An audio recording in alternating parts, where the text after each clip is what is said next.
Yeah. vocally, admitting, I don't know what the fuck I'm doing here, y'all. What's a reaction wheel? So that I brought showed people the to wrong. me. Are y'all? Is this a book club? All right. Well, I didn't read the book, but let's go. Yeah. It's a very small industry. Like these aerospace folks, they all know each other. They know of each other. So there's a lot of like. Oh, at one time, probably my favorite was I got a name. 10 years from today, Lisa Schneider will trade in her office job to become the leader of a pack of dogs. As the owner of her own dog rescue, that is. A second act made possible by the reskilling courses Lisa's taking now with AARP to help make sure her income lives as long as she does. And she can finally run with the big dogs. And the small dogs, who just think they're big dogs. That's why the younger you are, the more you need AARP. Learn more at aarp.org/skills. Wie wäre es, weniger Zeit mit dem Einkauf zu verbringen und dafür mehr Zeit für deine Lieblingspodcasts zu haben? Mit dem Rewe Abholservice geht das. Bestell deinen Einkauf einfach online und hol ihn bequem und fertig gepackt im Markt ab. Natürlich ohne Mindestbestellwert. So bleibt dir mehr Zeit für die nächste Podcast-Folge oder deine Lieblingstracks. Jetzt ausprobieren auf rewe.de/shop oder in der Rewe-App. Dein Rewe Abholservice. Online bestellen, im Markt abholen. So the show's all about you. So it's super me? easy. All about you. I showed All up. about you. It'd be boring Shut up. without you, that's for sure. It would be not Just actually. making shit up. It'd just be Ryan and I talking to each other, bullshitting about something. So yeah, we're glad you showed Is up. she even real? Does she Man. even exist in real life? What So do you it's all wanna your- know? It's all your journey. How'd you get into this bit? My journey? Oh my Yeah. god. We're going to Oh, start way back. Little Amy. Yeah, Hmm. little Amy that Way decided to be a back. recruiter. Yeah, Little At the baby age of Amy. 6. baby Amy. Yeah, Wh- baby Amy. If you see, I use it every now and again for social media because Right. LinkedIn loves a selfie. I have a picture of me, very angry 3-year-old, Oh, okay. standing in front of my tricycle Well, barefoot on the gravel road. Picture should be Before I got into recruiting. serious. That was my first recruiting gig, 1998. Start way back. I was three. At the age of These- 3. You used to. I don't know if you still do this, but you used to send memes to engineers. All the time. Like that was a bit. Of course. Like I remember you talking Yeah. about that. I'm like, that's Yeah. genius. Like I'm not gonna even try to fucking sell you on shit. Send photos of me dressed up in a Boba Fett costume. That's a winner. That gets them every time. I try to like figure out, how far to go with the humor because I also have a picture. I'm wearing, obviously a red shirt because recruiters Right. always get taken out. I've got Sure. Luke's helmet. And then the Nice. content is all about, like Dune or some shit. And people are like heads exploding everywhere. And so they have to yeah. respond to me because they have to correct me. But now I got them. That's now right. I go, Now you're fish in. on, got See- you. see- So, fish on. hmm Yeah, I know that you have because you can't let this go. You can't let me be out there putting these mixed things together. You have to respond. You won't be able to sleep tonight, motherfucker. you want to get somebody's attention, say something they can correct, and they 100%. will eat out of the palm of your hands. Like they love that shit. People love to educate and correct. So if you come Oh, in, 100%. just say anything crazy, and they'll be like, "That's not true," and then you got them. So, Yeah. all right. Yeah. How did this all start? How did I fall into this? Because no one does this shit on purpose. And No. if they do, I think that's the sociopathic tendency we have to watch out for. Ryan, we're already into the show. We'll go back and do an intro. Fuck that. Or not even do an introduction. Should we just pause? So- and How about we reset? just say, welcome, Miss Amy Miller, to the Practitioner's Corner? Is that what we're doing today? That is. Done deal. Practitioners? Yay! See? We did. There's- Yep. There's We introed the intro. show. So the people that actually think that they're in high school or maybe even college that want to go into recruiting, these are the sociopaths of our industry. I worry. I mean, Yeah. I have questions. Like, Yeah, me too. how many times did your mom drop you on your head? Let's start there. What It's not a age question of- were you when you started to sniff paint? Tell me. How much glue would you say you've consumed over the Raise your years? hand if you've actually huffed paint. Fucking awesome. You Yeah. You spray it in a Wonder Bag, like a bag Dangerous. of, yeah, seriously, like a bread bag. You spray it down into the bed, and then you inhale it. You put it over your nose and your mouth, and you inhale it. So this And is it officially lights out. this is Yeah. officially the point at which I have to mark "not made for kids" on YouTube. Yeah. Yeah. That's the filter right here. I'm not Just saying spray to it in the do bag it. and We're not sniff going to do it. I'm not, yeah, I'm just saying It's a cool here's, idea, honestly. Yeah, it's more of a pretty how-to. cool. Just don't do it. It is, but it's short-lived, man. You huff paint, and it's just boom, and then it's gone. So you're always chasing. Yeah, and Yeah. you Always chasing. die. Like, there's just Yeah. a lot of downsides, so just maybe don't. So we're talking about recruiting. We'll talk about recruiting. Recruiting. Speaking of huffing paint. I want to know about this 3-year-old photo that runs around the internet. Yeah, I'll have to find it. I'll have to send it to you guys, but it's pretty funny. I dragged it, because I'm a classic like Gen X firstborn, so Right.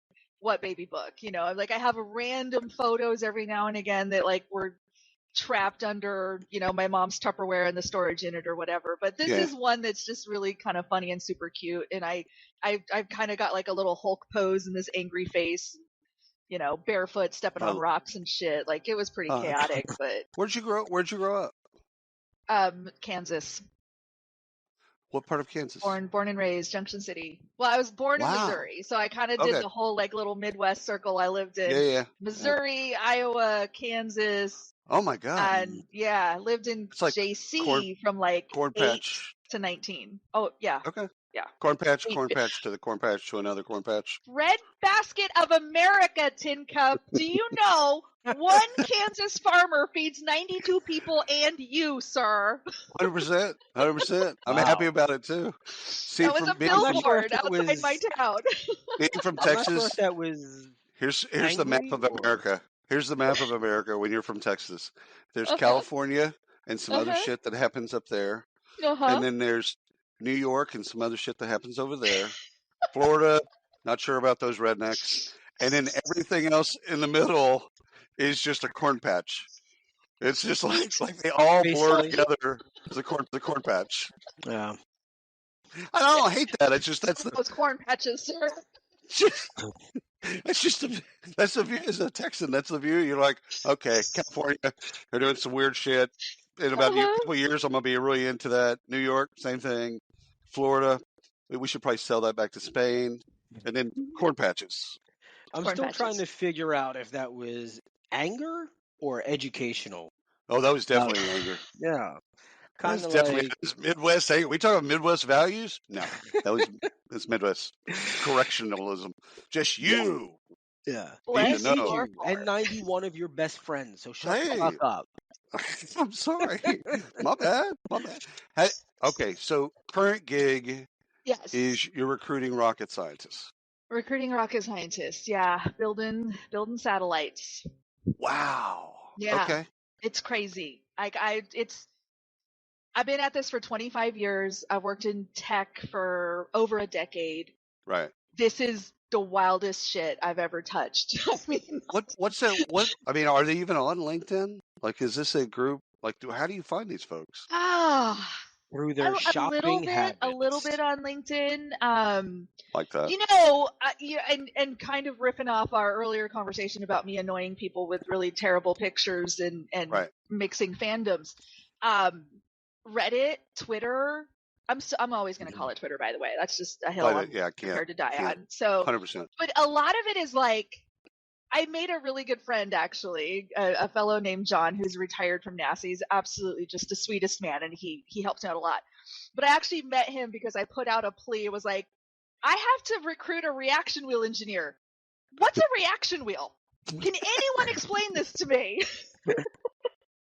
And they all came running, and this gentleman, John, who is so lovely, he wrote me like this novel, like over DM, and just explaining to me what it is and how it works and where they're made and who to talk to. So it's a lot of word of mouth. And again, it's just me being like vocally, admitting, I don't know what the fuck I'm doing here, y'all. What's a reaction wheel? So that brought people to me. Are y'all? Is this a book club? All right. Well, I didn't read the book, but let's go. Yeah. It's a very small industry. Like these aerospace folks, they all know each other. They know of each other. You know, so there's a lot of like. At one time, probably my favorite was I got a name. They're like, he's not on social media. You're never gonna find him. Challenge accepted. So I found his dog's Instagram. And so I had to make my dog an Instagram so that my dog could be friends with his dog. And I like all of this. There you go. Now you can DM. Creepy. No, that's awesome. You gotta do what you gotta do. Well, again, I'm not saying it's not awesome. No, of course not. But the play also, because it's a known community, is they can't have a bad experience. Yeah, like if they have a horrible experience. Right. They all know each other, and I think the last time I did the math, something like 70% of my hiring managers were my candidate originally. Whether I hired them as a manager, I did that in many cases, but there's also a bunch, especially in the early years, I've been here 4.5 years now, that I hired as like ICs, like, hey, come and be a manufacturing engineer. And now all of a sudden you're leading these massive teams and I'm hiring all of your people. So we have this really unique partnership that's kind of grounded in, I was good to you as a recruiter. I warned you when you became a manager. I tried to talk you off the ledge. Really well. Like we have this history and this bond and this like just connection that you don't always get to have with your hiring leaders. So I'm super grateful for that. That's awesome. Another one, this is what's interesting about like this community, because you think, oh, Ames, it's so easy. They all know each other. You get a bunch of referrals. I get names. I don't get contact info. I don't get introductions. Don't tell him I told you, but this guy Joe would be great. I'm like, shit, how do I find Joe? One dude I tracked down, thanks Hire Easy, tracked down an email, and he emails me back. This is my director's like, go find this guy. I'm like, okay, well, do you have his number? Just go find him. Yeah, his name's Joe. Can you give me something? John Smith. Yeah, he wasn't on LinkedIn. Like he's nowhere to be found. So I find this random email that appears to be connected to him in some fashion. Y'all, it was his gamer tag. He's like, how did you find this email? Don't ask questions. Just trust the process. just trust that I have your best interest in mind. You know, sent you a funny picture in a Star Wars costume. What do you want, dude? Come on, come work with me. So all right, I've got a question for you. I know we're not doing questions here, but I have a question. What? I love questions. The techniques that you were using in 2005, 6, 7. Yeah. Is it the same techniques that you're using today, or where has it changed? Because I don't see you. I know times have changed. Got it. For sure. Tech has changed. Got it. But I kind of feel like you're still the same Amy I met way back then. I am. I really am. Like, I think that I give way less fucks these days. I think that's probably changed. Like, 2005, like, I would have cared more what people thought of me. Right. And then 100%. I got on the internet, and I was like, oh no, that's not a good use of my time. Because they're gonna attack you. They're gonna attack you anyhow. You may as well. Are you kidding? Yeah. People hate gingers. Of course they're going to attack me. My kids run around the house. You're a ginger. Ginger. She's a ginger. That's all they do. Dude, I got no hate in my heart for gingers. None whatsoever. We're acquired taste. Well, I didn't grow up with many. I guess that's one of the odd things. It's like, it's with like many. Wow. Exotic. Exotic. There you go. They're like an igloo in the backyard. We're like a rarity. Yeah, exactly. No, exactly. I'm like, I got no hate, but I've traveled enough to where I do understand. Oh my God. Wait a minute. Oh wow, they do shit. Okay. Anyhow. This very possibly could be the last show. Sure. We're going to cancel after this. We're never going to top this, right? That's where he's going with that. Okay. Yeah. But to answer your question, Ryan, which is a very good question, I think the biggest shift since even 2005, early aughts, whatever you want to call it, to now. Here's the thing a lot of recruiters sleep on. You can find anybody.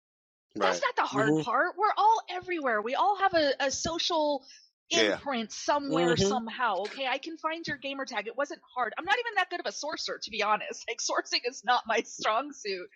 But I could manage to find, a dog's Instagram or what have you.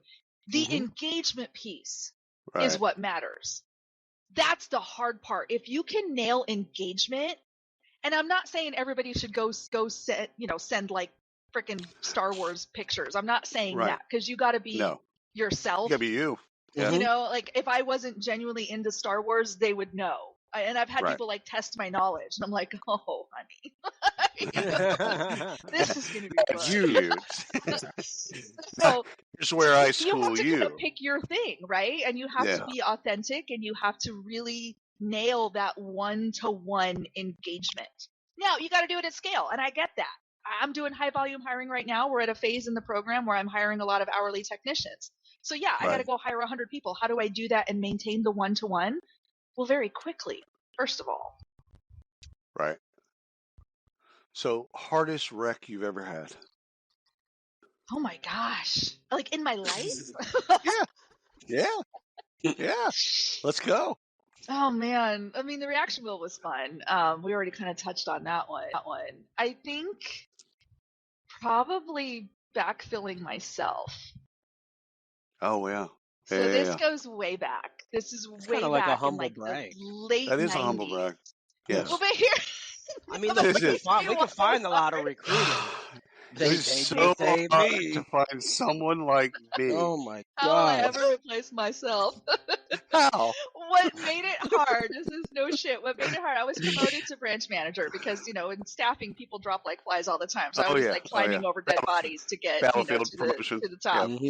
Yeah. So I am now a branch manager, and I have to hire a recruiter. So we had recruiters who were just like the low level, faxing the ads to the Seattle Times kind of shit, back in the 90s.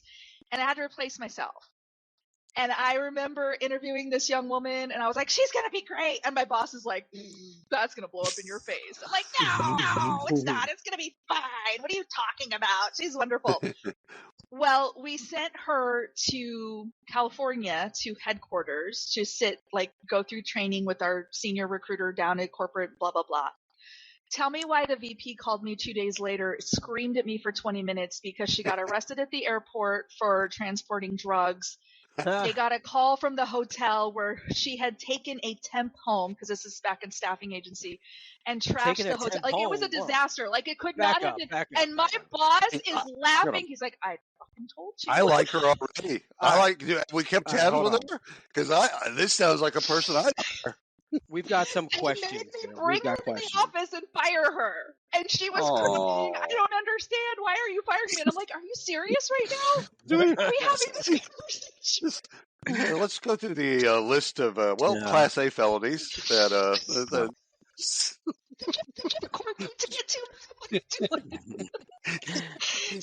painful. It was fun because I didn't know what I was doing. Yeah.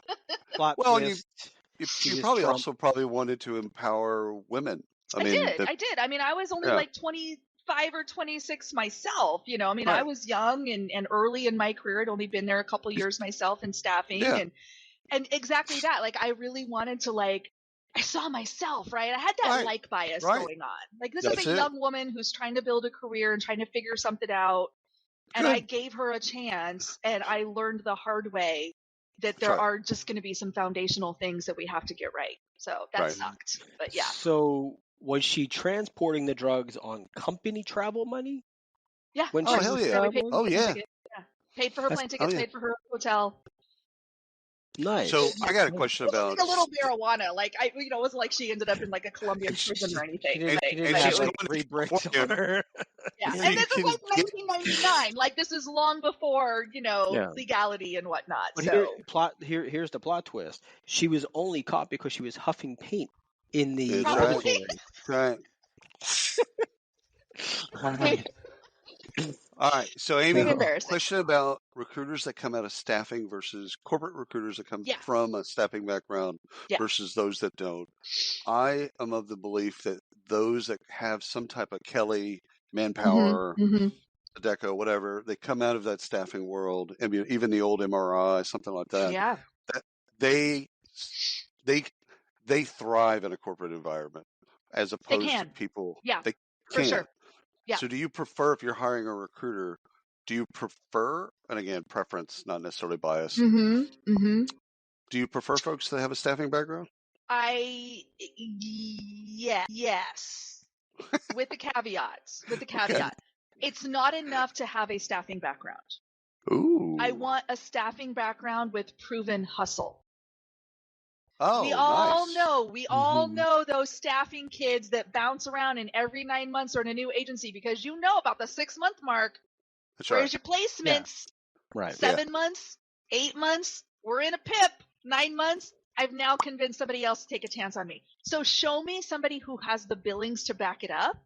That's the hustle that I'm looking for. So yes to the staffing background, but I Right. want to dig in and I want to understand. And it's not even about job hopping. I'm not saying I look at a resume Yeah, and go, oh, 9 months, you're out. But that is going to be a trigger for me to ask questions. I bounced around a lot because I was a big biller. And so every time a bigger carrot was dangled, oh, you bet I was jumping, right? Because I was money motivated and I wanted to continue to be a big biller. A message from McAfee. Wondering why the post office is texting you or why you owe thousands of dollars in toll fees? Because someone's trying to scam you. The good news? McAfee can help. With McAfee's award-winning scam detection, it's easy to tell what's real and what's fake over text, in your inbox, and online. If they're You want a free gift? Seriously? If they're faking it, they're not making it past us. Get award-winning scam detection today. McAfee.com/keepitreal. You're tuned into Auto Intelligence, live from Auto Trader, where data, tools, and your preferences sync to make your car shopping smooth. They're searching inventory. Oh, yeah. They find what you need. They're gonna find You it. can make a budget for your wallet to help you succeed. Pricing's precise and true. So true. It's smarter car shopping. Ooh. Just for you. Oh, it's just for you. Ooh. Find your next ride at autotrader.com. Powered by Auto Intelligence. So, but I also had the billings to back it up. I had references. I had, my commission checks. I had all the prove look what I did. You just go into the interview and just lay down your commission checks and go. Yeah. Anywho, what do you got? Here's a list of all the finance directors in the Greater Phoenix market that I've hired lately. So yeah, gotta have the hustle. So, all right, hustle. Let's go deeper into hustle. So, I love the question.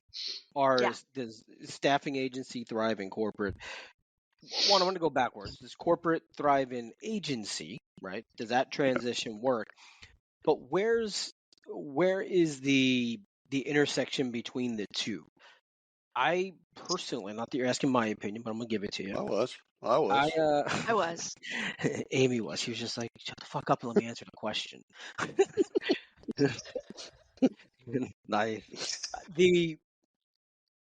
I just think staffing agency runs circles around corporate all day.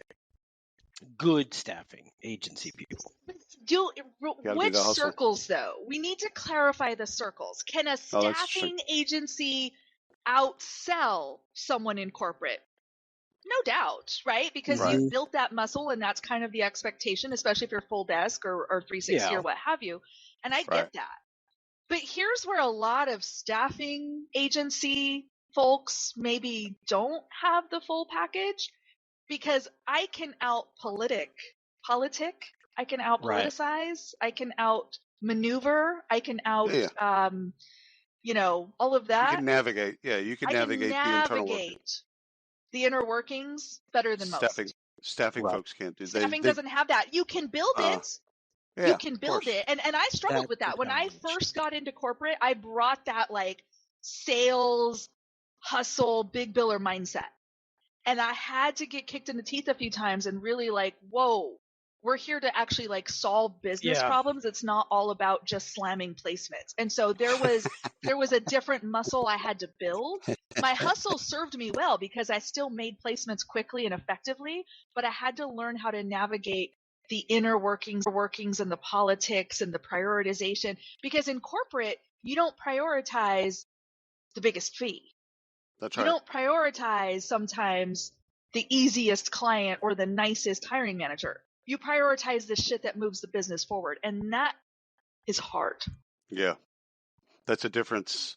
So let me ask you about hiring managers. What's your current state of the world or state of the market with hiring managers? What's your setting you off, pissing you off? I mean, I hired most of mine, so we're good. Yeah. Fair enough. Fair enough. They know. But they knew what they were signing up for. They know. Don't fuck with it. You see what's out there, so you know what's going on. So what's? Yeah. Because I'm going to ask the same question about candidates. Yeah, for sure. The biggest issue is a disconnect with reality. Right. Meaning, what is actually available in the market, right? A lot of times the mistake a lot of managers, and especially new managers, make is they think, oh, we're in a down economy, unemployment super high or whatever, I can just get whoever I want. It's like, no, you can't. Because first of all, you have people who you're biased against because they're not working. So we got to bust that all the time. Yep. The people that you do want or that you think are the superstars, they're now digging in. They're like a tick, like digging into their current companies. They're not going to risk change. They're not going to leave the devil they know, because right now they're safe as anyone can be in this market. Do you use data or any type of tool? I'm thinking about Claro, but there's a bunch of these types of tools where you show the supply and demand. So when they say, I want somebody that's been at NASA, has a PhD in physics, at least 10 years of experience, they had to go Texas A&M, whatever, this laundry list of shit. And then all of a sudden you look at using an analytics tool, and you basically say, yeah, there's 2 of those people in the world, and both of them are favorite things to do when we have a new role open up. I'll pull up one of my little sourcing tools, and I say, great, let's start with your job description. And we plug that bitch in, and I say, I just want to make sure, like, this is important to you, and this is, no, I need all these things. Okay, cool. Hit the button. Market. Oh, look at people, and not one of them is you. How would you like to proceed? And then all of a sudden it's, we can move that down to preferred. There you go. Let's widen that out to maybe a couple thousand. See if we can make that a little bigger. Yeah, I think doing that online, because a lot of people used to do the intake. Still, a lot of people do intakes. Yeah. So intakes are great, but if you don't level set, in my humble opinion, if you don't level set the supply and demand part, now you've got a really good list of things that are desired. Yeah. But if you're not right sizing their expectations, you're setting yourself as a recruiter. You're setting yourself up for 100%. Failure. The customer service recruiter is the bane of my existence. And what I mean by that is the recruiter who thinks that they exist to serve at the pleasure of the hiring manager. Right. And you absolutely do not. And I think this is, again, one of those potential distinctions between agency and corporate. And I know agency, you can fire clients. Yeah, sure, you can do that. I can fire clients. I think I can, but I definitely can't. I will definitely stage a hunger strike, sit in, whatever. Be like, I'm not working with that guy. They're difficult. I'm not doing it. But, I think being able to stand your ground as the TA expert is a critical skill that everybody on both sides, RPO, anywhere, I don't care what kind of recruiter you are, you have to get out of that mindset of I'm here to serve and get into I'm here to partner. One of my Microsoft bosses from years and years ago, she gave me this quote, which I just live by. Good consulting often looks like bad customer service. Yeah. I am not here to give you a Whopper with no pickles. I'm here to figure out exactly what it is you need to cook this dinner, and that's what we're going to bring you. Got to do it. Got to have hard conversations. We could just end it here. No, that's a drop mic situation. I got 2 more questions. I got 2 more. We can go on for hours. I'm just saying that could be. That's the clip. So do you see yourself? Do you see yourself as would it be too far to say that you're a candidate advocate? No, I don't think that's too far at all. I really don't, because I want people to understand, if there's one thing that people would take away from this, if you've never heard of me, don't know who I am, don't know anything about me, and this is your first experience with me, I want people to understand that I am always going to be for the underdog. I am always going to seek to set the power imbalance. Companies, and by extension, recruiters, have tremendous power when it comes to this hiring game. Yeah. And I am going to be the recruiter that I needed when I was 22, the recruiter that I wished I'd had when I was 30, the recruiter I want my kids who are now grown and out there doing their thing, my family members, my friends. I want that experience and that leveled playing field for every candidate, even the ones that are not mine, which is why I spend so many hours creating content on YouTube, writing the blog, templates, FAQs. Like, I have so much shit for candidates because they need an advocate. Because frankly, there's a lot of people cosplaying as advocates who are happy to put their hands in your pocket and take a little money from you while they're dishing out shit advice that actually makes your job search harder. I'm not going to do that. I'm always going to democratize recruiting for the candidates until I shuffle off this mortal coil. Do you get any pushback at the organization for doing that? Or they're okay with, I mean, I think they should be okay with that, but do you get the pushback? No. No. They're like, bitch, they don't push back on me. Push back on me? Here's what I've experienced. I'm glad you asked this. I mean, because the looks in it all. Yeah, I mean, look. So here's the history behind that. Okay, you do not get to be an outspoken woman on the internet without some pushback.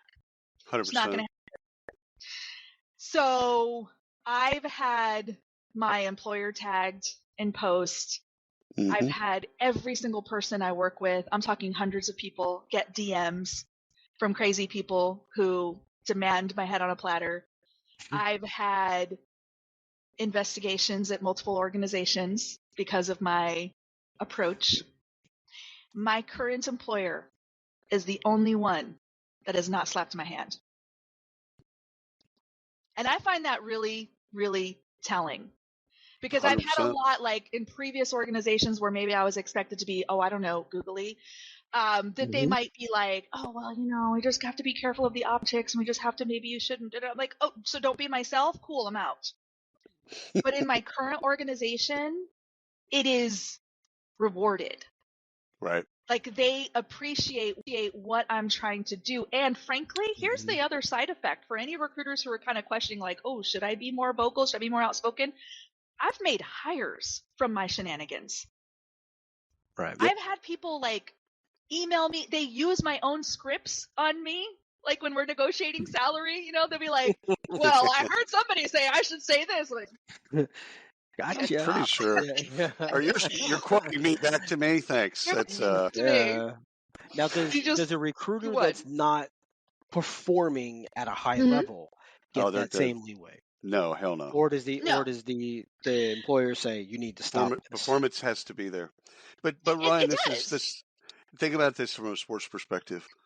Think about your favorite sports people that are outlandish, right? Mm-hmm. Yeah. They can do. I mean, you wouldn't use Michael Irvin as an example because you're a hater. However, I would use Richard Sherman. I've said this before. Do you remember? Richard Sherman. I wrote a blog post about that. I'm the Richard fucking Sherman of recruiting. Okay. Richard Sherman is a great example because he can yell into the camera. It doesn't matter. It doesn't matter. It's like, dude, you can't throw to his side of the field. You can't. So, yeah, that's just. I have it. It's not in my office. It's downstairs in our gym. But I have like the tip.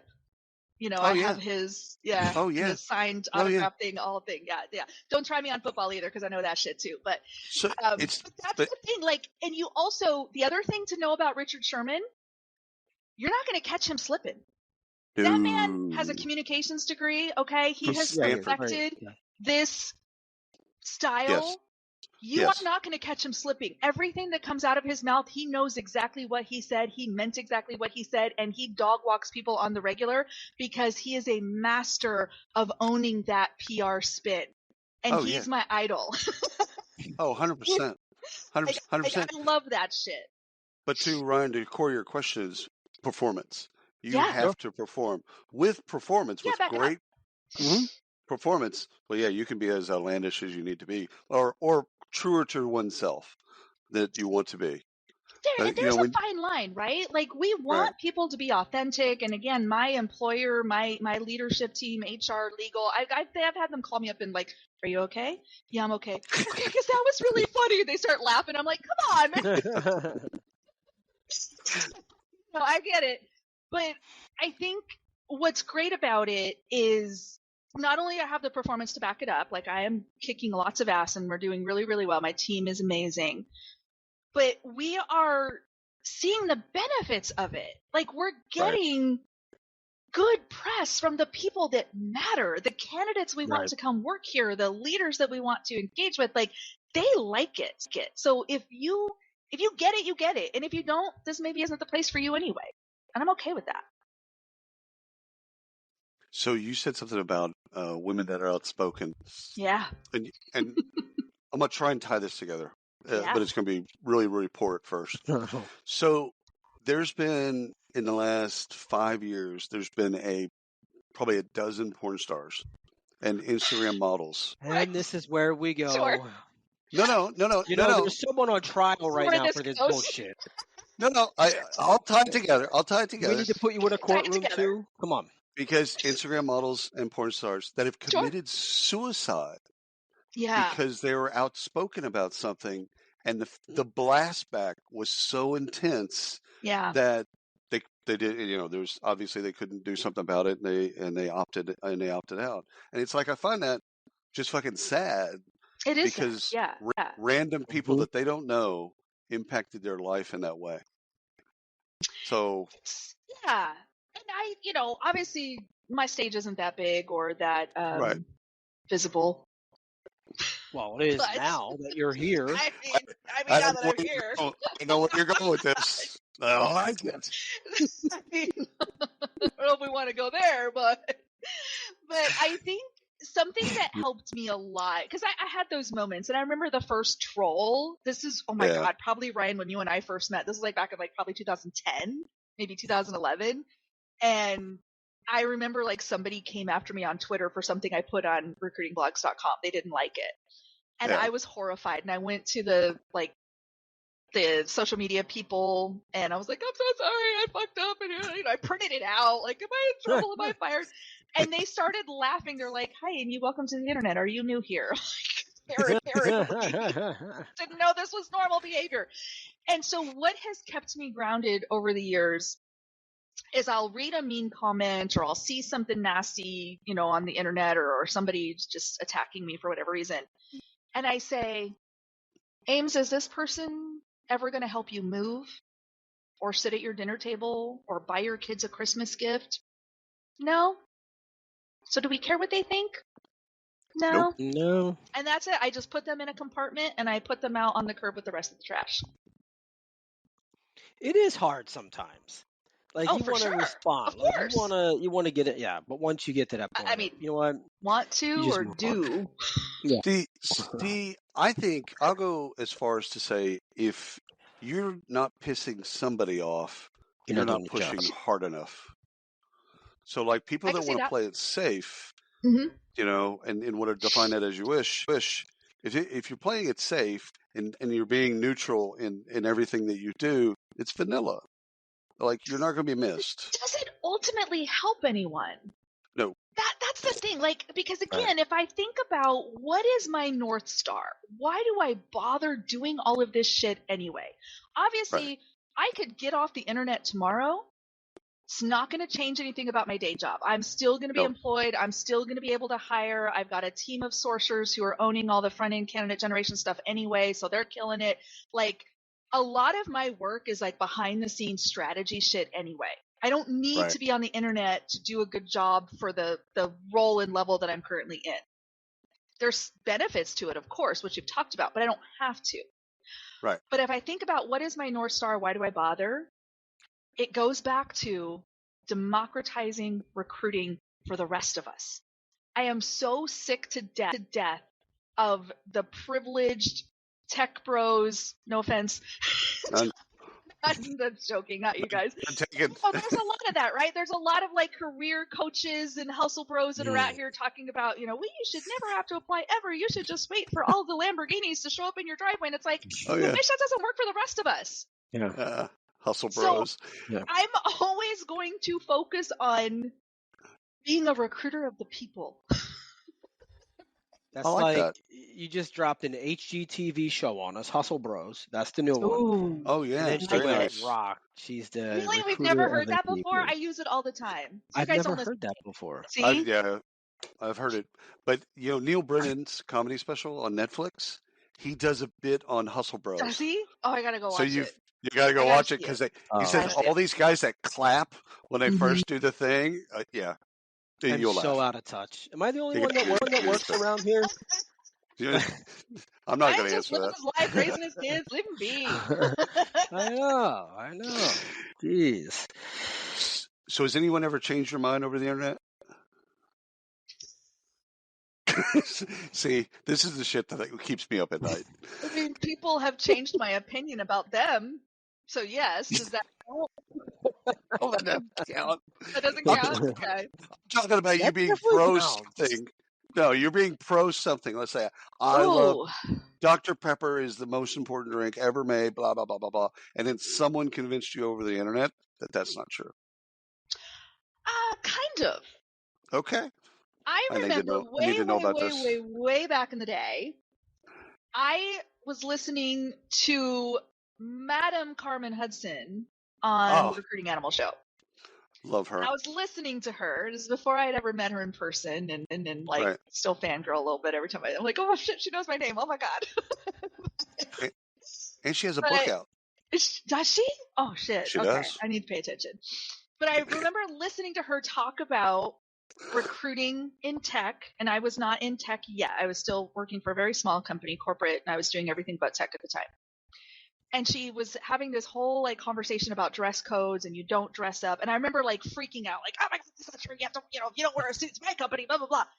And as I listened to her, I was like, shit, maybe she's onto something. Maybe I'm overthinking this. Maybe I need to be more, open-minded and consider the source and read the room better. So yes, I can say yes, it happened one time. Okay, one time. Ergo yoga pants. Done. Yes. There's a whole story behind that too, which also recruiting blogs is involved in, for what it's worth. But a brand was born. A brand was born. Amy. Fun fact: I've worn yoga pants to every interview I've had since then. I don't hate that. I don't hate that at all. offers. First of all, being comfortable, I think that actually helps you.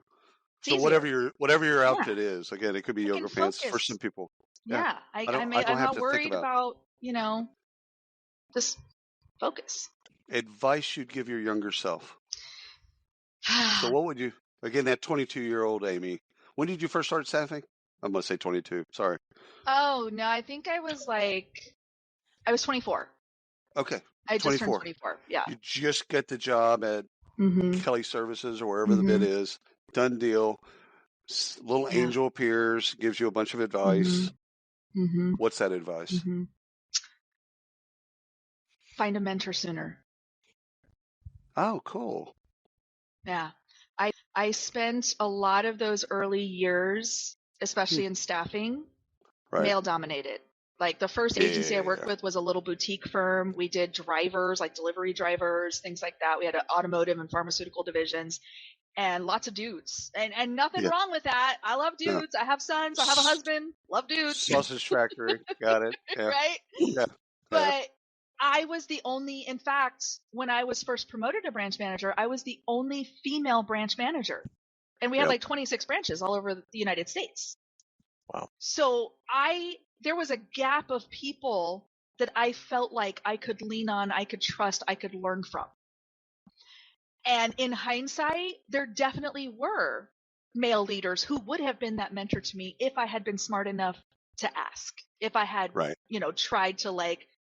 try to put into words where I was struggling and what I wanted to learn and where I wanted to go. So that would be, even if it wasn't within my company, I could have maybe gone outside. I couldn't have gotten involved in like recruiting groups earlier. This is like back in the days of like, Craigslist meetups and shit. But, I could have done that. I was very much like an island for several years. And I think that held me back. I didn't get into tech till I was 15 years in the industry. Like I'm way behind a lot of my peers in that way because I had to kind of grow up through this slog really on my own for a lot of it, which did not serve me well. I love it. Ryan, we could talk forever. We could. I'm still You waiting got to a get into last this. question?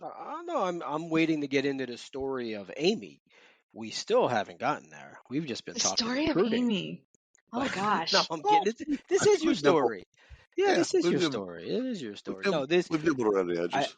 Amy, this has been amazing. It's been amazing. We've Thank known you. you a long time. It's Yeah. always a breath of fresh air to have you on or do something with you. I did have coffee prior I to told you him. coming on. I I told him to told do some William, I coke. said, yeah, he's Yep. like, go do some coke. I'm like, I'm gonna go huff paint. Like, why not? Fuck it. I'm gonna huff paint. I opted for the Whatever. coffee. Dude, no judgment. Whatever you gotta Yeah, do to get up, yeah. get up. If my We mom's support you. listening, and God bless her if she is listening this far in, I opted for the coffee. I left the paint, and I didn't do the coke. Leave the We're pain all where it good. is. We're all Dude, good. So No towel. anyhow, No towel here. no towel, no towel. Amy, this has been fantastic. Thank you so Thank you. much. Until next time.